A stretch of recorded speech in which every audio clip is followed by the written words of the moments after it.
Greetings, friends. The friendship between the United States of America and the so-called Russian Federation has come to an end.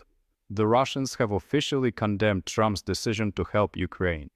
But it can be said with confidence that the continued supply of weapons to Ukraine, to the Kyiv regime, to put it mildly, does not contribute to a peaceful resolution of the conflict. The propagandists are in a complete panic, and they've launched an information psychological operation against Trump, constantly comparing him to Biden. I watch with great concern as, if you will, Trump is becoming more and more like Biden. And the current occupant of the White House is increasingly resembling the predecessor he so despises. But this is a natural process. As I have said many times before, whether Trump wants it or not, he will still have to help Ukraine. And regarding assistance, the American president confirmed that he is considering providing Ukraine with an additional Patriot battery. They would like that. They have asked for it. They really are very rare, because many systems have already been sent to Ukraine, but they would like to have one. I know they have made a request. We will have to consider it. It is very expensive. But at the same time, Trump still doesn't know who previously gave the order to suspend aid to Ukraine, and he himself doesn't really think about it much. Yesterday, you explicitly stated that you did not know who would actually order the complete halt of all ammunition supplies to Ukraine. Have you managed to find that out? I haven't thought about it, because right now we're focused on Ukraine and ammunition, but I haven't looked into it. All of this is of course interesting and important, but I have to talk about the most important thing. With your help, our soldiers are now regularly receiving fiber optic drones. I want to express my gratitude to the Stanenko community for providing us with fiber optic drones and a ground station for them. If after tonight you feel like you want more Russians to die, contribute to our big fundraiser for fiber optic drones. We are currently raising 50 million and we already have over 30. We really need your help and for you to share the fundraiser. All the details and information, as always, are in the description of this video. And of course, don't forget to subscribe to my channel. For the second day in a row, there has been a massive hysteria in the so-called Russian Federation over Donald Trump's change of course. So what happened to Trump? Yes, Trump has gone wild. It's all rather sad. Russian propagandists are furious.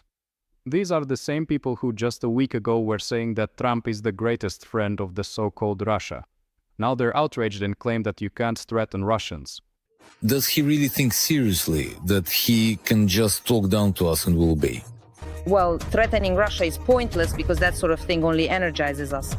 Due to Trump's statements about Vladimir Putin, which were unpleasant for Russians, propagandists even had to dig almost into the contents of Putin's briefcase. He said that Putin is trying to feed him crap with a spoon, just bullshitting, total bullshit. But don't get the wrong idea. Skabiva is reliably guarding Vladimir Putin's briefcase and assured everyone that what was meant wasn't about the contents of the briefcase, but something else. The other day, everyone was practicing translating this word, focusing on the presence of the root, shit, but it has nothing to do with crap. Well, overall it's worth saying that Russian propaganda has done a complete 180 in the past few days, and until recently Russians were talking about how they would divide the world with America. But now Trump is being compared to Hitler. First of all, I wouldn't take Trump's statements lightly. I immediately recalled the 1930s back then. People here also wrote, yes, that crazy Führer, it's just for domestic consumption against the Slavs. In short, public opinion in so-called Russia is already being actively prepared for the idea that Trump is an enemy of so-called Russia. He is very extremely bad, and even Biden was better. Remember Biden? He wasn't such a bad guy compared to Trump. The only thing that differs is the official Russian position. And on one hand, the Ministry of Foreign Affairs of so-called Russia condemned Trump, but on the other hand, Vladimir Putin's press secretary is still expressing hope for a peaceful settlement with the mediation of the US. That's why we're taking this calmly. We expect to continue our dialogue with Washington and our efforts to repair the significantly damaged bilateral relations. But these are just words. We need to look at actions.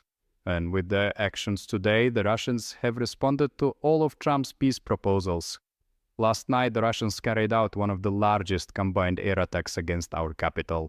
They strategically launched a variety of decoy drones, specifically Shaheds, as well as both powerful ballistic and cruise missiles in a coordinated and deliberate attack. In total, there were more than 400 aerial attack assets. Residential buildings were also hit. The Russian army does not strike at civilians. I think today's attack will be noticed in Washington and it will influence the further progress of the sanctions bill in Congress. Previously, we saw support for this bill in the Senate. Now, the House of Representatives also supports it. Speaker Mike Johnson stated that Vladimir Putin has shown an unwillingness to be reasonable and to seriously discuss mediation for a peaceful settlement. And I think we need to send him a signal. At the same time, the Russians consider it perfectly acceptable to introduce new sanctions, even though they already have serious economic problems, because they are convinced that they will outplay everyone anyway and will be able to defeat Ukraine in just 2 or 3 months. Vladimir Putin's blind self-confidence may be exactly what will bring about his downfall. He was very sure that he could capture Ukraine in 2 or 3 weeks. Now he is confident that he can capture Ukraine in a couple of months. But at the same time, reality is somewhat different. No one has any strength left. Reinforcements are getting fewer and fewer. 1 million of our people have died. Does that number surprise you? Well, does it surprise you or not? Most of the answers, no, it doesn't surprise me, but I think it's even more. This was stated by that same traitor to Ukraine, Pavlo Gubarev, who has long been on the side of the so-called Russia and who actually helped start the Russian-Ukrainian war.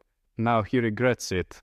At first, the special military operation was also a betrayal, because it looked like we were just going to the slaughter. The Russians are making advances on the front, but these are only tactical level gains, and at the same time they are suffering enormous losses, primarily, by the way, thanks to FPVs. And because of this, hidden force mobilization is intensifying in the so-called Russia. Russian military recruiters are now even conscripting the homeless. Well, I don't see any point in talking about the crippled battalions again. You've already seen that more than once. I am Yevhen Anatolievich Bukhayev. I'm going to the special military operation. Here's another person lying here without a leg. In such conditions, here's a person lying here with a leg too. To sum up, I am convinced that Moscow is completely misjudging the situation. That's where this overconfidence comes from. And this overconfidence will lead to new conflicts between the so-called Russia and the United States, which of course is to our advantage. But we too should not rely solely on external factors. Ukraine needs to become stronger. Ukraine needs military reform. We also need to more actively implement interceptor drones in order to shoot down Shaheds. By the way, thanks to your donations to the Heavenly Investment fundraiser, there were also shoot-downs last night. There is still a lot of work ahead in this direction. Unfortunately, not everything happens at once. And now I urge you to donate to the optical roosery so that our soldiers can get more fiber-optic drones, which are immune to electronic warfare and are much more effective at destroying the occupiers than traditional means. The payment details, as always, are in the description of this video. And don't forget that sharing the fundraiser is also a very important way to help. Well, over the past day, thanks to you, our soldiers received a new large batch of drones and another 640 new FPVs. Glory to the heroes. Will it continue to be hard for us? Unfortunately, yes.